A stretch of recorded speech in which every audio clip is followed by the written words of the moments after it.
মানুহৰ সঁচা কথা ক'বলৈ সাহস লাগিব। এই সাহস কিন্তু সকলোৰে নাই। নমস্কাৰ বন্ধু বান্ধৱীসকল, আজি ক'বলৈ বিচাৰিছোঁ মই অখিল গগৈৰ কথা। প্ৰথমতে ক'ব লাগিব শিখা শৰ্মা। আপোনালোকে সকলোৱে গম পায় শিখা শৰ্মাই কেনেকুৱা কিছুমান লোকৰ ব্যক্তিগত কথা খুচৰাৰ ফলত বা সামাজিক মাধ্যমত প্ৰচাৰ কৰাৰ ফলত তেওঁ যাবলগীয়া হৈছে জেললৈ। আৰু তেনে এজন মানুহ এতিয়াও কিন্তু মুকলি আকাশৰ তলত আছে।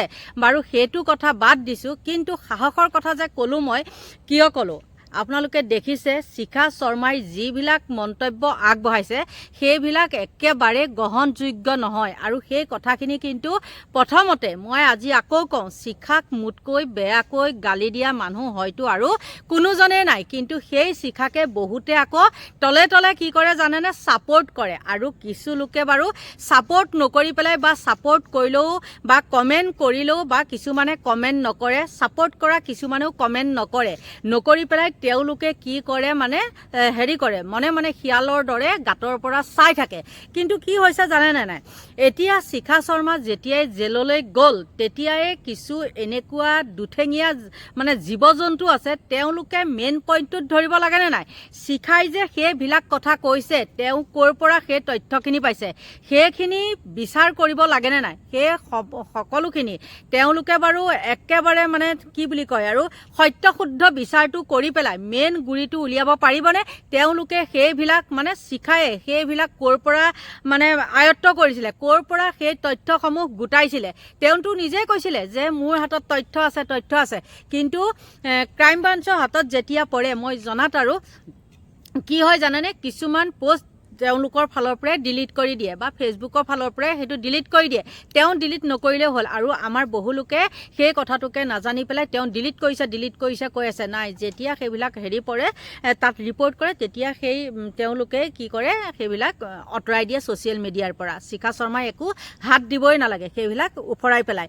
কিন্তু এতিয়া কথাটো হ'ল কি, সেই মানুহজনী জেললৈ যোৱাৰ পিছত বহুতে বহুত বিস্ফোৰক মন্তব্য আগবঢ়াইছে। কিন্তু ইয়াৰ গুৰিটো ক'ত আছে সেই সাহসটো কোনোবাই ক'ব পাৰিবনে যে ইয়াৰ ভিতৰত যে ডাঙৰ মানুহৰ হাত আছে? ক'ব পাৰিব জানো? নাই, নহয় জানো? কিন্তু তেনে এজন ব্যক্তি যোনেই যি নকওক মই সেইবিলাক বিচাৰ কৰিবলৈ নাযাওঁ। কিন্তু আগৰ পৰা যি নেকি আছোঁ অখিল গগৈৰ লগত আৰু থাকিমো, যেতিয়া বেয়া দেখিম নিশ্চয় মাত মাতিম। আৰু যেতিয়ালৈকে নেদেখোঁ, নিজ চকুৰে নেদেখোঁ, লোকৰ কথাৰ মতে উদ্ভৱ কৰা মানুহ মই নহয়। আৰু তেনেকুৱা উদ্ভৱ কৰাবলৈ কিন্তু আপোনালোকক মই এতিয়াই কৈছোঁ, এই ভিডিঅ'টোৰ দ্বাৰা মই কৈছোঁ, তেনেকুৱা কৰাবলৈ মোক বহু লোকে মানে প্ৰেছাৰ দিছে যে আপুনি এই মানুহজনৰ পৰা আঁতৰ হওক। অনেক তথ্য কিছুমান মানে মোক দিয়ে। কিন্তু কি কৰে জানে, তেওঁলোকে মোক তেনেকৈ আঁতৰাবলৈ বিচাৰি পেলাই তেওঁলোকে আকৌ তলে তলে হাত মিলাবলৈ মানে অহৰহে চেষ্টা কৰি থাকে।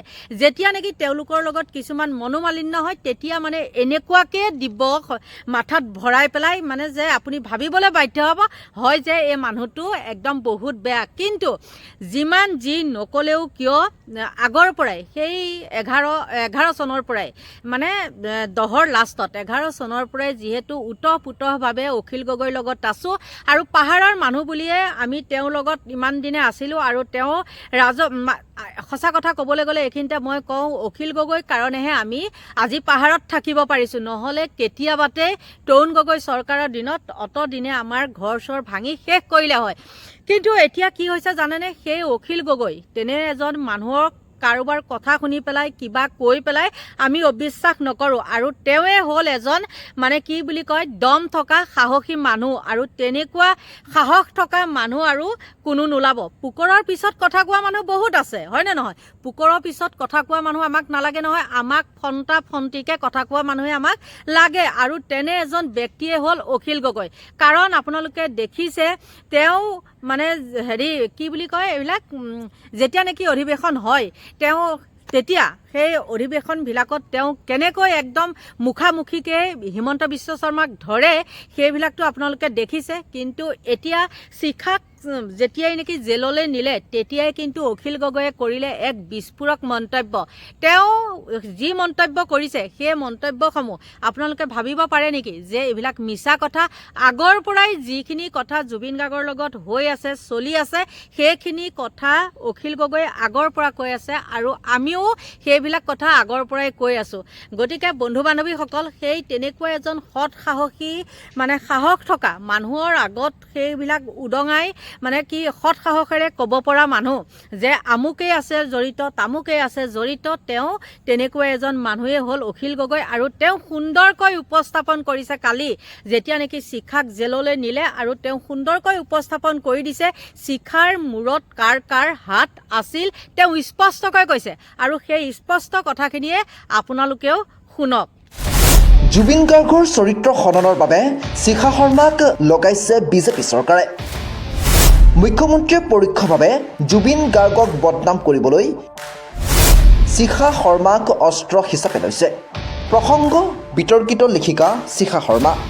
শেহতীয়াকৈ প্ৰাণৰ শিল্পী জুবিন গাৰ্গ কায়িকভাৱে নোহোৱা হোৱাৰ পাছতেই প্ৰাণৰ শিল্পীগৰাকীক সামাজিক মাধ্যমত চূড়ান্তভাৱে চৰিত্ৰ সদন কৰিছিল পাবত গজা তথাকথিত লেখিকা শিখা শৰ্মাই। জুবিন গাৰ্গৰ চৰিত্ৰৰ ওপৰত আঙুলি তুলি সামাজিক মাধ্যমত দীঘলীয়া টোকা লিখিছিল এইগৰাকী শিখা শৰ্মাই। জুবিন গাৰ্গে গানৰ নামত চিণ্ডিকেট কৰা মদাহী আখ্যা দি জুবিন গাৰ্গক জনমানসত সেৱা প্ৰতিপন্ন কৰিবলৈ উঠি পৰি লাগিছিল তথাকথিত পাবত গজা লেখিকাগৰাকীয়ে।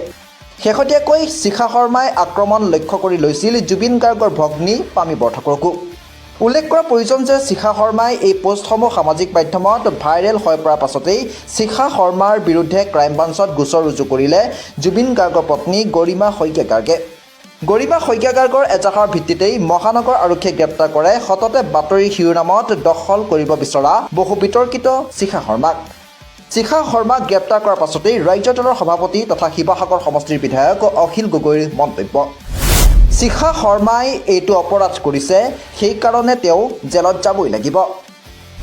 শিখা শৰ্মাৰ জৰিয়তে বিজেপিয়ে জুবিন গাৰ্গৰ বদনাম উলিয়াই আছে। মুখ্যমন্ত্ৰীয়ে পৰোক্ষভাৱে বদনামী কৰিছে জুবিন গাৰ্গক। এটা প্ৰশ্ন হয়, সঁচাকৈ জুবিন গাৰ্গক বদনাম কৰিছে নেকি বিজেপিয়ে? জুবিন গাৰ্গক বদনাম কৰাৰ আঁৰত বিজেপিৰ কি স্বাৰ্থ আছে সেয়া সময়ত হ'ব লক্ষণীয়। শিখা শৰ্মাই জুবিন গাৰ্গৰ পৰিয়ালটোক, গৰিমা গাৰ্গক আৰু জুবিন গাৰ্গৰ পৰিয়ালটোক যিমান অত্যাচাৰ কৰিছে, যিমান মানসিক অশান্তি দিছে, শিখা শৰ্মাই এইটো অপৰাধ কৰিছে আৰু সেইকাৰণে তেওঁ জেলত যোৱাটো উচিত। কিন্তু আমি সকলোৱে বুজি পাব লাগিব যে শিখা শৰ্মা অকল শিখা শৰ্মা নহয়, শিখা শৰ্মাক এই কামটোত লগাইছে বিজেপি চৰকাৰখনে, হিমন্ত বিশ্ব শৰ্মাই। হিমন্ত বিশ্ব শৰ্মাৰ পৰোক্ষ নিৰ্দেশত আৰু হিমন্ত বিশ্ব শৰ্মাক ভাল পোৱাবৰ কাৰণে, হিমন্ত বিশ্ব শৰ্মাৰ গুডবুকত থাকিবৰ কাৰণে আৰু হিমন্ত বিশ্ব শৰ্মাৰ চৰকাৰখনক বচাবৰ কাৰণে বিজেপিয়ে জুবিন গাৰ্গৰ বিৰুদ্ধে যিবিলাক বদনাম উলিয়াব খোজে, আমাৰ জুবিন দাৰ বিৰুদ্ধে যিবিলাক বদনাম উলিয়াব খোজে, সেই বদনামবিলাককে শিখা শৰ্মাৰ জৰিয়তে উলিয়াই আছিলে। সেইকাৰণে শিখা শৰ্মাৰ নিচিনা যিবিলাক মানুহে চৰকাৰৰ হৈ কাম কৰে তেওঁলোকে মনত ৰখা দৰকাৰ যে চৰকাৰে মানুহক কিছুদিন ব্যৱহাৰ কৰে আৰু তাৰ পাছত যেতিয়াই ব্যৱহাৰৰ অনুপযোগী হয় সেই মানুহজনকে আকৌ জেলত ভৰাই দিয়ে। সেইকাৰণে মই এই মুহূৰ্তত এই গোটেই ক্ষেত্ৰটোত মই গৰিমা গাৰ্গৰ পক্ষত আছোঁ। জুবিন দাক যিকোনো প্ৰকাৰে শাৰীৰিক মানসিক অত্যাচাৰ কৰাটো আমি কেতিয়াও মানি ল'ব নোৱাৰোঁ। জুবিন দাৰ পৰিয়ালক অত্যাচাৰ কৰাটো আমি মানি ল'ব নোৱাৰোঁ আৰু জুবিন দাৰ বদনাম উলিয়াবলৈ যত্ন কৰাটো আমি কেতিয়াও মানি ল'ব নোৱাৰোঁ। শিখা শৰ্মা যদি জেল গৈছে তেতিয়াহ'লে মই ভাবোঁ যে তেওঁ জেল যাবলগীয়া কাম এটা কৰিছে। নিশ্চয় আপোনালোকে শুনিলে, শুনাৰ পিছত আপোনালোকৰ মনটো বাৰু কেনেকুৱা লাগিছে?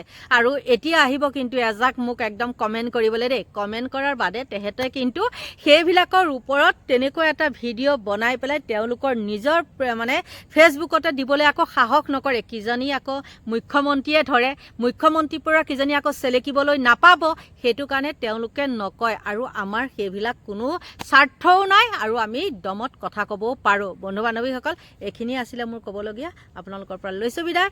Bye bye.